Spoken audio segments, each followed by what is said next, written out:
everyone to Rock M Radio. This is the beginning of a brand new episode of Dive Cuts, and we are live on YouTube for Rock M Plus subscribers. It's season 8 already. We're here to talk about your Missouri basketball Tigers as the only podcast strictly talking about the Mizzou basketball Tigers. I'm your host, Sam Snelling. Watching on YouTube, please give us a like and subscribe and all that kind of stuff if you haven't already. It will help us grow the channel a little bit.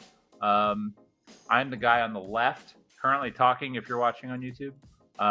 You'll notice, though, that the dude on the right is not Matt Harris. Matt Harris is in Switzerland right now, running away to the neutral Swiss. And in his stead, Mr. Matt Watkins. How are you, Matt? Doing good. How are you? I've had a long day. It's been a long day. Looks like you got a little sunburn. You got a little time out in the sun, playing some golf and taking in some rays and burning that lily white skin.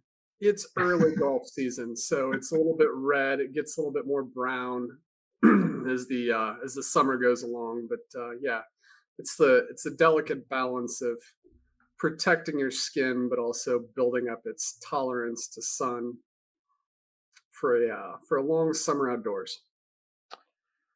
Yeah, I kind of work the same way. The initial kind of sunscreen, all it does is it gives me like a little bit of a reddish hue, and then things kind of darken a bit. But I'm a pasty kind of English boy, English Irish.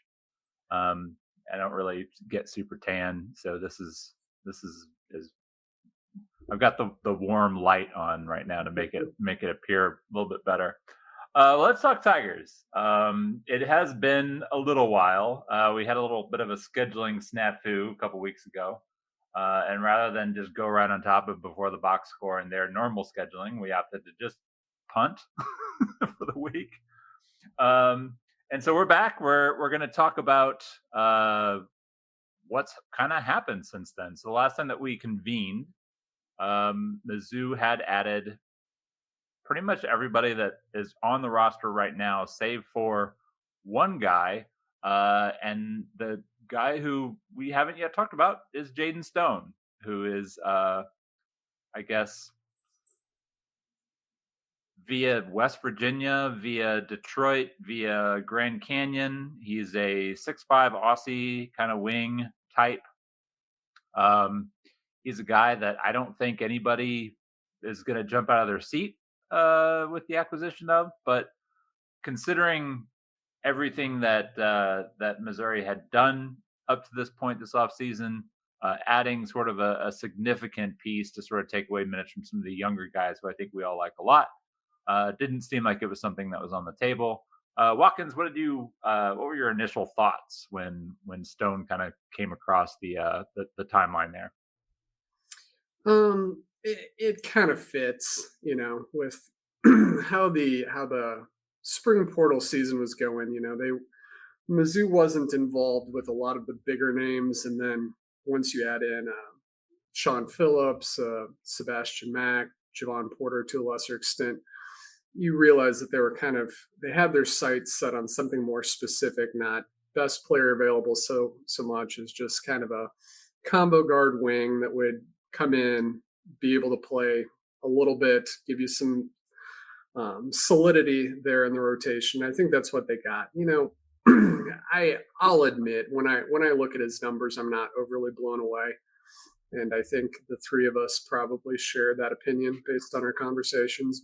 But the one thing, there's two things. The first thing that you have to give some deference to is Dennis Gates getting guys that have played in the Horizon League that, for the most part, have all left us with the same opinion, whether that's Dre Golston or even Marquez Warwick last year. It's like, I see what they're doing. I'm just really not sure how good he can be.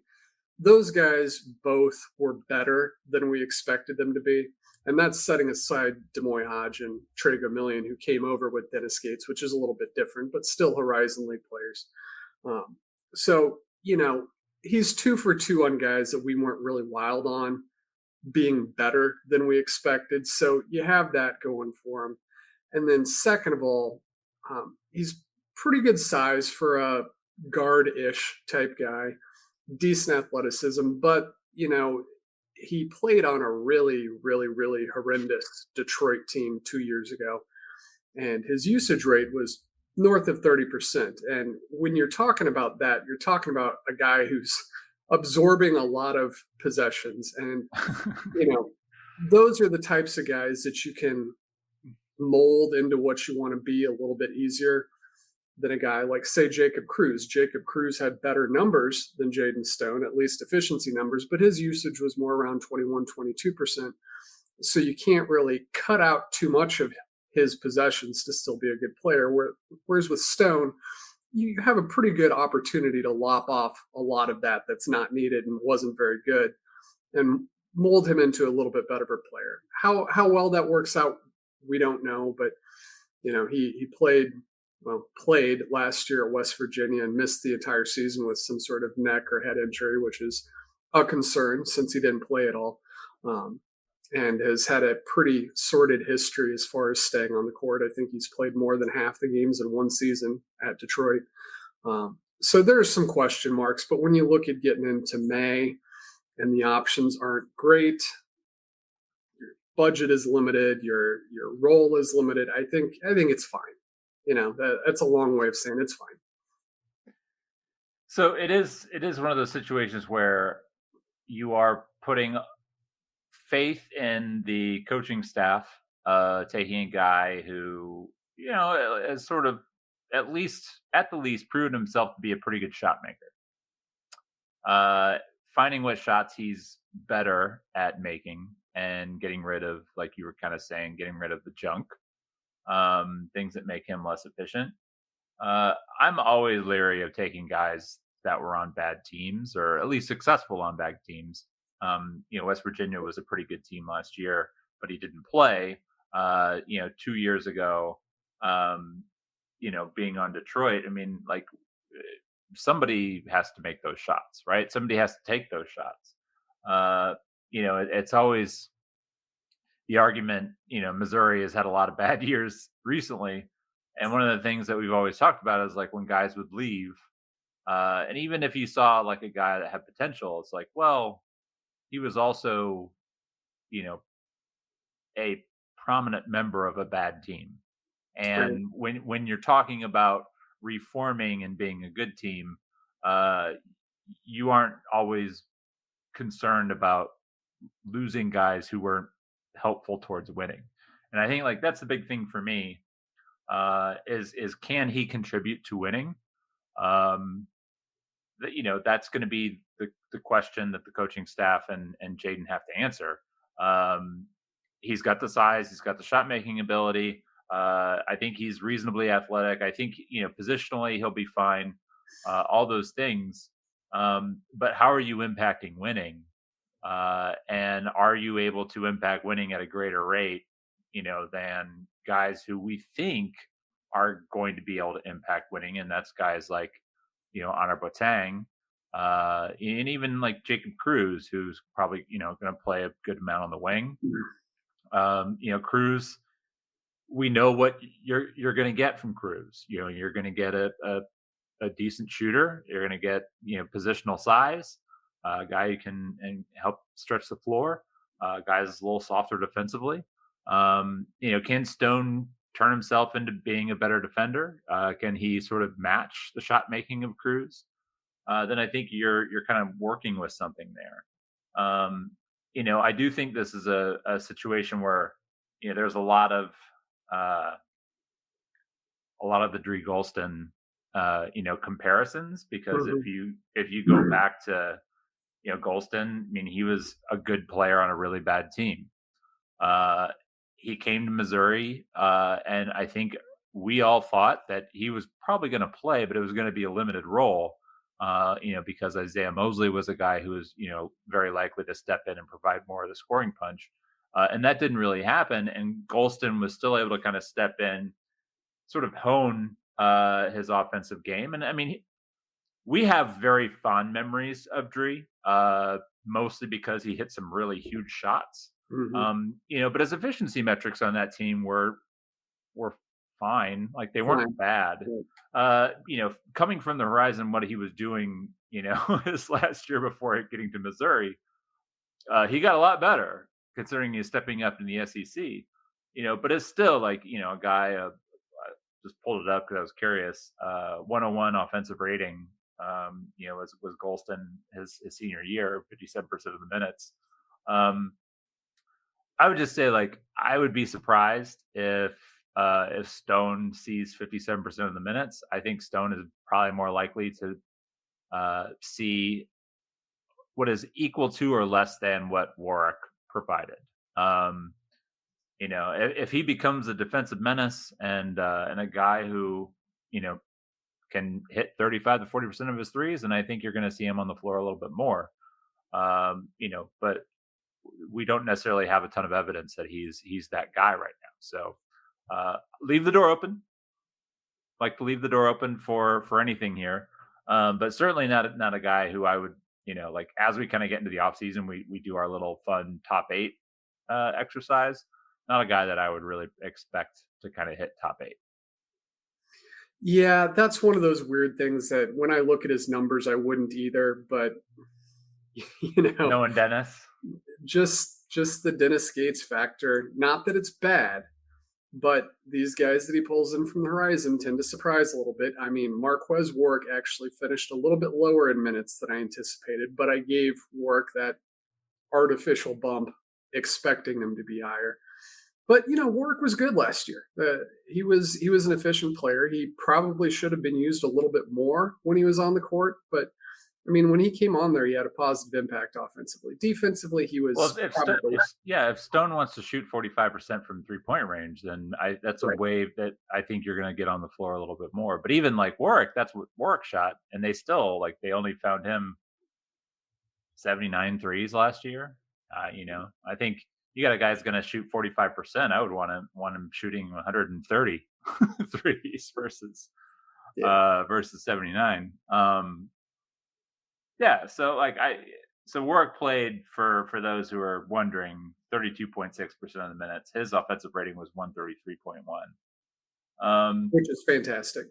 That's great. That was the best on the team. It was. Yeah. Mm-hmm. Going through best on the team. Beat out Caleb Grill by 0.9 points. And Warwick is a good example of what we were talking about earlier, because I think his usage at Northern Kentucky was about 26%, and that dropped down to 20%, give or take. It was 19-20, I think, if I remember right, at Mizzou this year. So you just took away his bad shots and let him do things that he does well. Now, granted, he shot better from 3 than he had previously, but how much of that is because he wasn't taking tough pull-ups out of pick and roll actions like he did at Northern Kentucky, whereas at Mizzou, he's catching a rhythm. It's a whole different dynamic. It's not just what the shots are, it's how you get them. So I think that'll be a big thing with Stone, and how well he kind of embraces being a role player as well, because he's not going to be the guy unless some things go wrong on Mizzou's team. We haven't gotten into the roster too much, but Mizzou has a lot of guys that are the guy as far as scoring with the ball in their hands. They need some complementary players, and I think that's what they were looking for in this last spot, and managed to find another guy who was used to being the guy. So, that's kind of going to be a overarching theme that we talk about this summer and leading up to the season is like, do they have enough complementary pieces, and how well do all those ball dominant guys play well together? So anyway, that's the only last thing I had on Jaden Stone. So we're at 14 out of 15 roster spots taking up. I still think it's possible to add one more, but it's very likely at this point to be, a 15th guy. I think so. The transfers that were added, Javon Porter, combo forward, sort of 4-man. Loyal and Marymount Mizzou fans are pretty familiar with the Porters. Sean Phillips, your favorite, 7-foot post guy, a little bit more mobile than Josh Gray, a little bit more athletic. Jaden Stone, and then we get to Sebastian Mack, who I think we're all very excited about. A guy that like one of the things I think it was you sort of said it, or was it Harris? Or was just like, if he makes 10 more threes, Yeah, then that's he's something I've said several times yeah. regarding guys this summer that, when you look at their 3-point average and his was around 31%, but he didn't take a lot of threes. I mean, is he a good shooter? We'll find out. But, it's like if he made 10 more threes last year and shot like 38%, I mean, he's a hot commodity this past spring. And that's how silly the spring portal season is. A lot of it is correct in how players are valued. But when I see some of these guys like Desmond Claude, for example, very similar player to Sebastian Mack, just a year older, got what, 2.5 million, or that's what he's asking for. It's like, Yeah. you know, um, why? Why is one guy that much and the other guy who's admittedly not quite as good, but again, a year younger, what is the price discrepancy there? And it's not the shooting in that case because they both were low 30s. But if a guy just makes a couple more shots here and there, the dynamic changes considerably about who's interested. Yeah, and that's something that the staff has sort of proven that they can do is work with guys and sort of make some tweaks and get them. I think provided it's not requiring a gigantic overhaul of their shooting stroke. Somebody like you might point that out. Somebody like Mark Mitchell, like that thing. Whereas Mac, like I think the ball comes off his hand okay. I think why he misses more shots is his feet are a little bit of a mess. Mm-hmm. And obviously shots begin with a good base. Just ask Steph Curry; he'll tell you that. Always kind of having your lower body, your feet right. And also kind of making sure you're picking and choosing the correct shots. Like if you're not a Steph Curry, knowing that you're taking smarter, better shots, the kind of shots that you're going to make, and like to Mac's credit, he's a guy who playing in the Mick Cronin offense is not necessarily something that a lot of offensive-minded people are going to the tape on.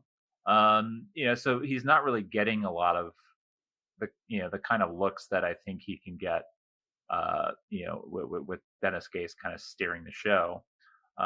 So that's a addition that I think we're kind of pumped about, at least potentially.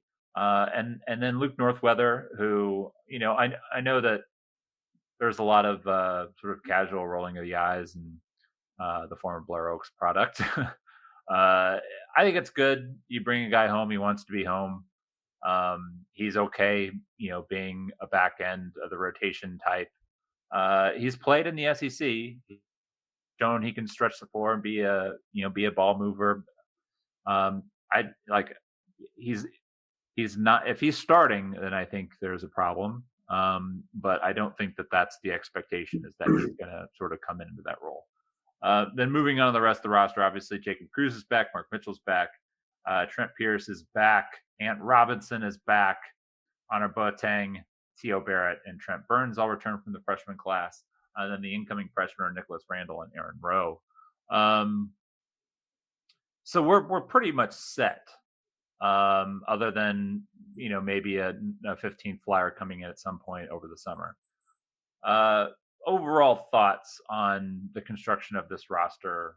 Are you happy with how things played out, or do you think that there was a failure in the portal season to properly identify the right guys and needs? That's a good teeing you up here a little bit. That's a good question. One that I probably can't answer in a limited segment of podcast time. But, I think the roster 1 through 14 is in good shape. I'll say that. I do think the portal season kind of ended up being shuffling the chairs a little bit, as opposed to making a step forward. Sebastian Mack, I think, is a step forward. Javon Porter, even though he has his limitations, I think that's a step forward based on where Mizzou is at up front. But the other guys, like Luke Northweather, when I think of him, I think of the Florida game when Mizzou was without Mark Mitchell, Josh Gray fouled out, and I don't remember who else was in foul trouble, but Mizzou was effectively playing 5 guards against 3 big men and had no chance. And that's why they eventually lost the game despite other things happening. That's a situation where he could help. Other than that, I don't really see a whole lot of involvement. Um, but, as a whole, I think the top 2 additions were good and helpful, and the other 3 were just kind of moving chairs around. Peyton Marshall went out, Sean Phillips came in. Phillips is probably a little bit better, but I see it similar to the thing last year with Butler leaving and Gray coming in. Yes, he's a little bit better now, but you're losing any long-term potential. Marcus Allen leaves. You get Jaden Stone, same situation. Stone's probably a little bit better now. Allen's better longer term. And then, of course, Aiden Shaw, who we shouldn't gloss over since he was here for 3 years and did some good things. But, it seems like they strengthened it a little bit, but, maybe left a little bit on the table as far as what they were able to do this portal season. But, that aside, I think the roster's in good shape. I was looking at this the other day, and depending on what happens with Alex Condon, Mizzou should have the most returning production coming back from last year to next year in the SEC, which that's no small feat. Looking historically the last few years, if you're wanting to be an elite team, you got to be near the top in that metric. You don't have to be, it doesn't guarantee you're going to be elite, but if you want to be one of those elite teams, you're not going to do it by churning the entire roster and bringing in a portal class. Kentucky this past year was pretty much the closest to that, and still they were a clear step behind from the front runners. So, the SEC is losing a lot. Mizzou's retaining more than most. They've got 2 players who grade out really well. They've got 2 guys who are pretty good role players and 3 intriguing freshmen coming back. That's not nothing. This is by far the most Dennis Gates has ever had returning to one of his rosters, and he's got some proven talent. They're not perfect, but they're close. You may have a good case for Haw. Is that how you say his name? From Florida, Thomas Haw. Yeah. Hauk. That's it. Hauk. And Alex Condon. I think we should just mispronounce it. I'm going to call him Haw from now on. Hoff. Haw. Like cough. But you can make a pretty good case for those 2 guys being the best players. But, Mark Mitchell's right there with those guys as far as being the best returning player. And there's something to be said for that, because usually the best guys next year were the best guys in the conference the past year that stayed over. So occasionally you'll see a transfer jump up in there, but there's a lot to be said for retention, a lot to be said for improving year over year. And, Mark Mitchell, production value wise, wasn't all that dissimilar from Duke, which is still a very good player.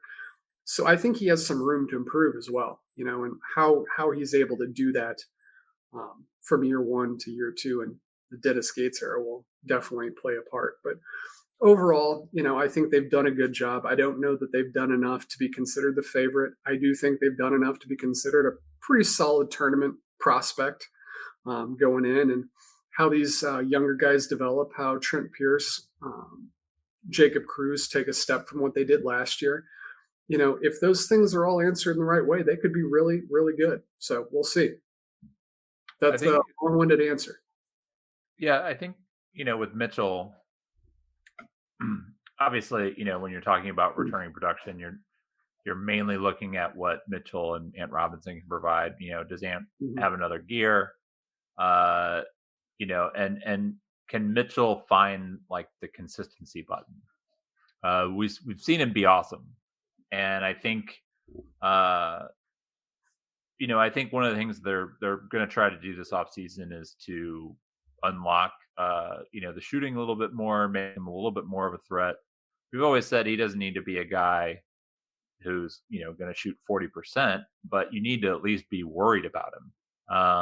And there were a lot of times last year where opponents just weren't worried at all that If he was going to shoot, they were going to let him shoot, and take the odds. And most of the time, Mark, didn't rise to the challenge. Obviously, big shot against Kansas. He did make some threes throughout the season. He didn't go over or anything like that. But for him, it's going to be, consistency. Are we going to see, the Mark Mitchell who went for 22 against Kentucky, went for 31 against Alabama, went for 36 against Oklahoma? Are we going to see the guy that sort of disappeared and only chipped in 6 against Ole Miss? Only chipped in 7 at Mississippi State.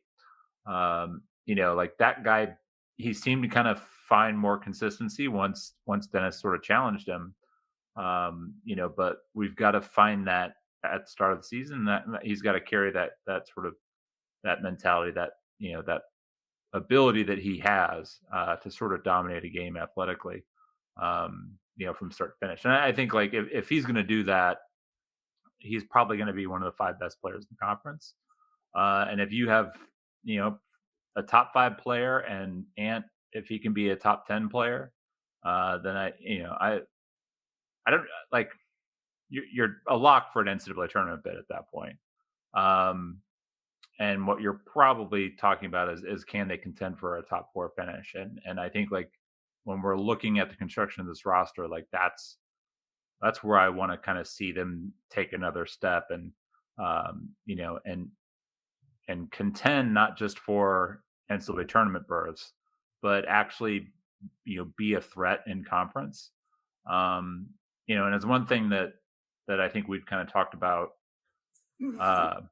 a lot is, like we already know that Missouri is probably going to be undervalued going into the preseason picks by national media. We're already seeing it in these preseason top 25, not even preseason, like off-season top 25. Missouri's like an afterthought for most people. Like I think what CJ Moore and people that really study the game are going to look at the returning production and say, yeah, like, okay, like we need to look at a team that was like the 19th best team in the country last year, according to Kim Pum, returning a lot more production than a lot of other teams are, and at least think that they're going to kind of hold the line a bit. And I think that's what another good season is important for Missouri, but also for them to continue to make progress towards taking a step from being a 6 seed and like a top 8 finish to being like a 4 seed and top 4 finish. And I think like that's kind of the area where where we're going to need to see in the next year, next 2 years, next 3 years, like what Dennis Gates is doing to sort of grow the program and like the image of the program, which I think sort of lost some momentum at the end of the year as far as like what people thought of Missouri basketball. Yeah, I do think the finish plays into that, but I also think there's probably still some lingering doubts about 2 years ago, the 0 for 19. Like what is Dennis Gates at Mizzou? I think he's a good coach, but there's no getting around the fact that he went 0 and 19 in conference 2 years ago, and the reasons for that are many, but are not really considered during these conversations when we're talking about injuries to a guy who is, if not an All-American, close, and John Tonje, a really good player, and Caleb Grill. And the one we hardly ever talk about is Connor Vanover, who, people have their own opinions of him, but he's a solid player and still only played, I think, about 8-10 minutes a game and missed huge chunks of time for God knows what reasons. But it just was never there that year. And, as I look back through this historical data, Mizzou had no business going 0 and 19 2 years ago. They were too good for that on an individual level, yet they still managed to do it. So I think there's some lingering questions about that. And then also, 10 years ago, if all of these teams were bringing in the same pieces they had now, Mizzou would be considered one of the favorites because they're returning guys who were good at their team. That's not how people think about roster construction anymore. It's like, what are the shiny pieces that you acquired in the spring? Which there's some truth to that. But look at the teams last year in the Final Four. Florida, they brought in Ruben Chinyelu, who is a solid role player for them, and Elijah Martin. That was their roster or their spring portal haul. You look at Houston, they brought in one player, Milos Uzan, one guy. Auburn, they brought in Miles Kelly. He was the only transfer who really had any effect on their season last year. Who am I missing? Duke. Well, they're a completely different story. They brought in several decent transfers, but it was all freshmen, so they're not a typical case. But when you look at 3 of the 4 teams in the Final Four, they brought in effectively one guy and maybe a role guy in the portal, and brought everything back and got them better. Even despite that, we're still talking in the spring like, oh, well, they had the best portal class, so they're going to be the best team next year. That may be true. I mean, you look at Kentucky, they had the best portal class last spring. They were top 5, top 6, finished right ahead of Mizzou in the league standings. But who finished ahead of them? A bunch of teams who brought a bunch of guys back. And yet we still don't think about it that way, like it's unimportant and we know their faults and that these guys don't get any better. They're just the same guy with the same issues last year coming back this year. That's not how it works in reality, but that's how we think about it. Well, and I'd also add in that I think, like the common thought of, we've got a really good portal class. We're going to be the best team. I think what you do when you rely heavily on transfers is you're gonna swing wildly in variance, but I think more than anything, it does put more of a cap on how good you can be, especially when you're talking about experienced, transfer guys who have proven to be one thing over the years. And I think this is one of the reasons why I think you and myself and Matt Harris have all been like, let's recruit, retain, develop. Like that's the path. Because you look at like all the teams that had heavily big time portal classes, and they were all good, but or at least in the SEC, but teams like Ole Miss had a lot of guys in the portal. Kentucky is another good example. Kentucky, Vanderbilt. Those are the top 3. Yeah. What's that? I said in Vanderbilt they had a really good portal class too. Same situation. And they were good, but they weren't great. Right. And Mizzou had a really good portal class last year. They didn't bring back a whole lot of production. They brought in a top 5 recruiting class and a top 5 portal class, and they were a really good team last year. But no one's going to confuse them for great. They went 10-8 in a really good league. They lost in the first round. But also, like, who are their best players? Guys who were transfers, right? But were there for multiple years. Tamar Bates, Caleb Grill, Ant Robinson, 2-year sophomore. Yeah. Trent Pierce, Mark Mitchell, of course, but yes, for the most part. like Mark Mitchell, but if you're going through like all these guys, like Mark Mitchell is like the exception, right? He's also a guy who is like, when he hit the portal, everybody was like, whoa, like former 5-star guy just went to the portal. We didn't really have those guys this year. Yeah, and I think I remember with Mitchell, like PJ Haggerty. Out of the like 800 plus transfers that have come into high major conferences the last 3 years, he was top 40 in production first year, and he was good. I mean, I'm not saying anything negative about him. He was really good. But when you're talking about him being top 40 in something out over 3 years, and then you've got guys like Janai Broom, Zakai Ziegler, those sorts who are still ahead of him.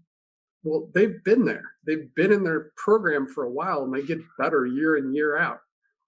Broom was a transfer, but this was his 3rd year at Auburn.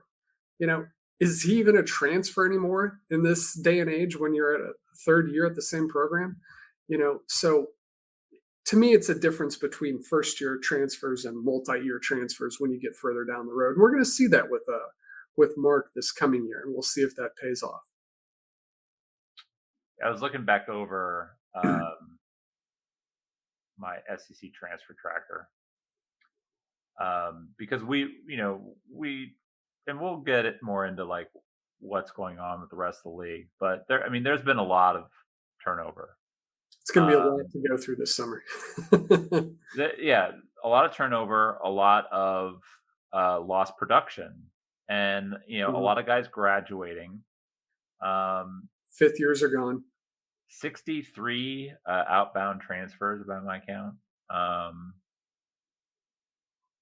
Like we're going to see a completely different league, and there's a lot of teams that are already relying heavily on the transfer portal. I like today, Mississippi State got Josh Hubbard back, and that is one of those things like we all kind of knew like Hubbard was coming back, right? Like I don't think he's not playing. Anybody was convinced that like a 5'10" shooting guard was really gonna be a top 60 pick. But Hubbard is extremely valuable for Mississippi State and Chris Jans, and the difference between a roster that with him looks all right. I think it bit my cheek there. But there's nobody in here that you're just like, oh wow, like they got Jaden Epps from Georgetown. Achor could be decent for them. Amir Ali could be all right. But Hubbard is the guy that is going to be the difference maker for them. Kentucky added a lot of nice players. Obviously, we know Jaden Quaintance. We think his ceiling as a player, but he's also a guy who's, he's going to be on the shelf for like 5 or 6 months. They got Denzel Aberdeen, I think is a good player. They got Mo Diabate. I love Mo Diabate as a player, but he's just a good player. Like he's a guy that I think is important on a roster like Alabama because he's going to do a lot of the things that you're not going to get LeBaron Philon or Aiden Holloway like these guys to do. He's an elite role player. Yeah, he's going to defend. He's going to rebound. He's going to take charges. So I actually really like that pickup. So Cam Williams has a high ceiling transfer from Tulane. Jalen Lowe, if you can get his sort of efficiency, is a guy who I think could be really good for them. But the most important thing for them is Otega Owe. If he's coming back, like that's important. Colin Chandler taking another step. What are you going to get out of a bunch of freshmen, none of which are like super high 5 stars? Jasper Johnson is their highest rated guy. He's currently ranked 20th. So it's like all these things, like the way that Kentucky is going to be better is because Owe is going to very likely to come back. I don't think he's announced his intention yet. Owe, Garrison maybe taking another step as a player. And Kentucky is always going to be Kentucky, but for one of the reasons why I think Missouri is going to be overlooked is, is you're going to look at their transfer class and be like, oh, okay, it's Sebastian Mack. They got Javon Porter. But we're also excited about what kind of ceiling can Ant Robinson show? Like Ant Robinson, when he was on the floor, impacted winning just as much as anybody in the SEC. Trent Pierce, when he was playing well, was as valuable in that rotation as anybody else that Missouri had last year. Can you get that consistency? So there's certainly a lot of questions for the Tigers, but I don't know. Like it's wild to me, like how much turnover the SEC is seeing how unrecognizable all these rosters are going to be, and I think Missouri has a chance to take that next step forward. Uh, as a program, hopefully they do. Yeah, two things on the turnover. I think the SEC is losing approximately 80% of its production from last year. So that's a lot. And second of all, depending on what happens with Carter Knox and Aduthiero at Arkansas, Arkansas theoretically, mind you, a John Calipari coach team could have the third most returning production if NBA decisions go their way. Just let that set in. John Calipari could have the third most returning production of any SEC program this offseason. And it's not because he's bringing back a ton. I mean, he could bring back some pretty good players, but it's stark, how many guys are gone. You think of a good player from another team last year, they're probably gone. It's crazy. It really is. I think the top 15 guys, like 13 of them are gone. And then of the top 50, it's like 37, 38, something like that. I mean, it's just all the good players that you're used to seeing this year, the year prior, they're gone. It's a complete changing of the guard as to the individuals who are going to make up this league. It's not Zakai Ziegler. It's not Janai Broom. Whoever else you want to mention, Will Richard at Florida, Walter Clayton, those guys who were there for 2+ years, they're all gone. It's crazy when you actually sit down and look at it. So we're going to wrap up soon, and I want to kind of hit on some notes of interest. I don't know. I really don't know how many people actually listen to this podcast as a news source. If you are, then I'm surprised. I'm sure that there are better news sources out there, and certainly Rockin' Plus forums, good conversation and up-to-date information. However, on the recruiting front, JJ Andrews was arguably Missouri's top target in the 2026 recruiting class. He is off the board to Arkansas. A little bit of a gut punch. Missouri thought that they were doing really well there.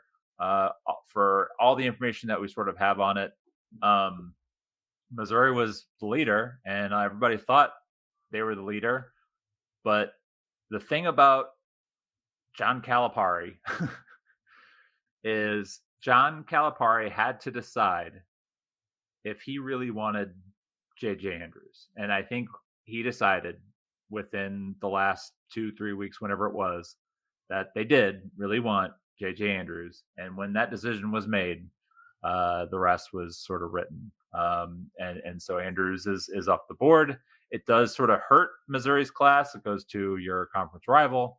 And certainly, a guy that you invest a lot of time and energy into. Who knows? Maybe he hits the portal in a couple of years, and and you can get him on the rebound. But for now, Missouri is shifting gears. Aiden Chronister is probably the top remaining target on the wing. He's another Arkansas kid, but he's 80th or something in the top 247. He's a little bit further down, yeah. Yeah, so not a guy you're talking to the wrong Matt about all this. I understand it a little bit, but our resident prep guy is off gallivanting through the Swiss slopes. So yeah, he's climbing the Alps. So we should pull up a picture of the image that he sent earlier. He's like, this is the Airbnb. It's like, get out of here, dude.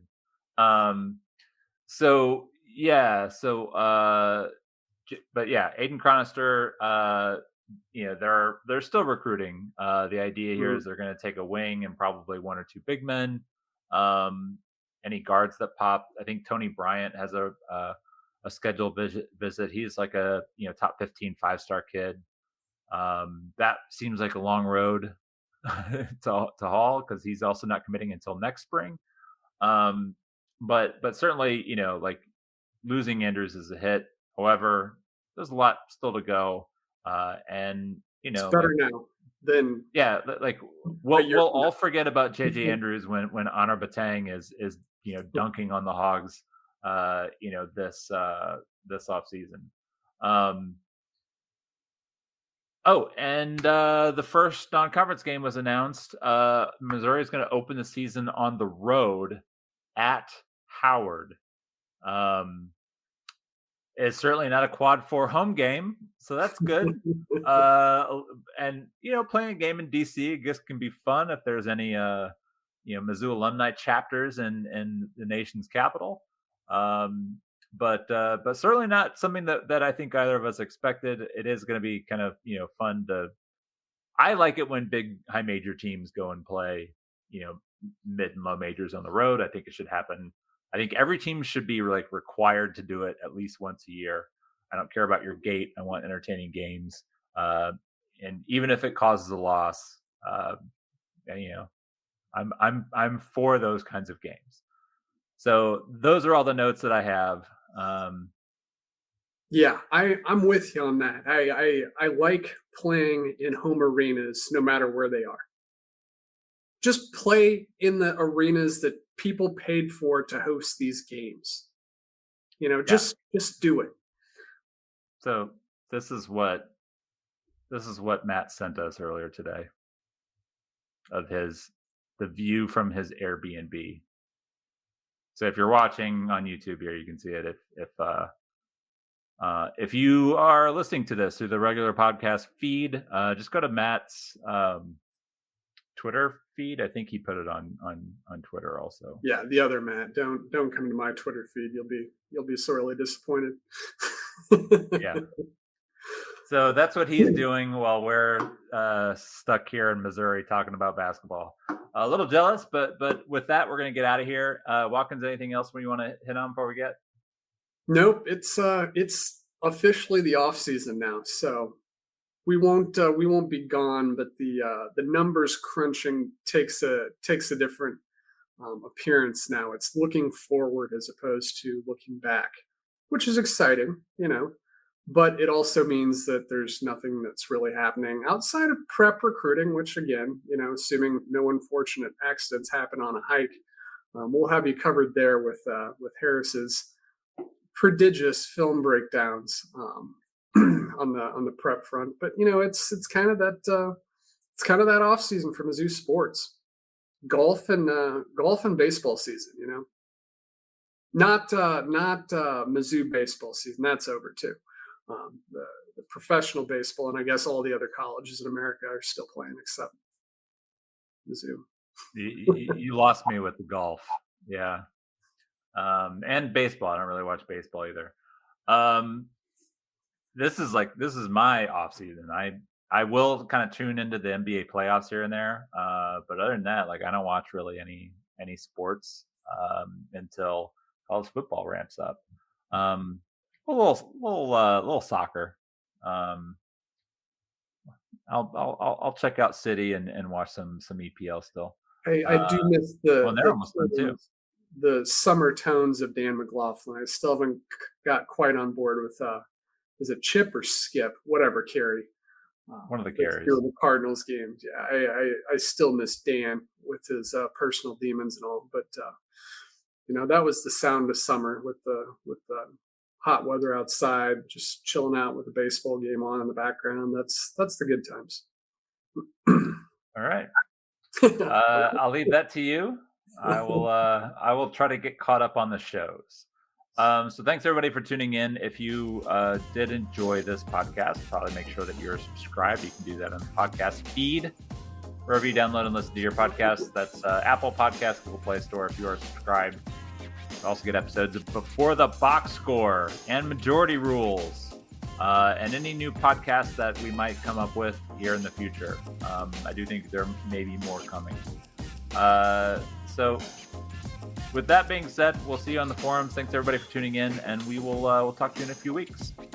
Bye-bye. Thank you everyone for tuning in to Rock M Radio, a proud partner of Fans First Sports Network.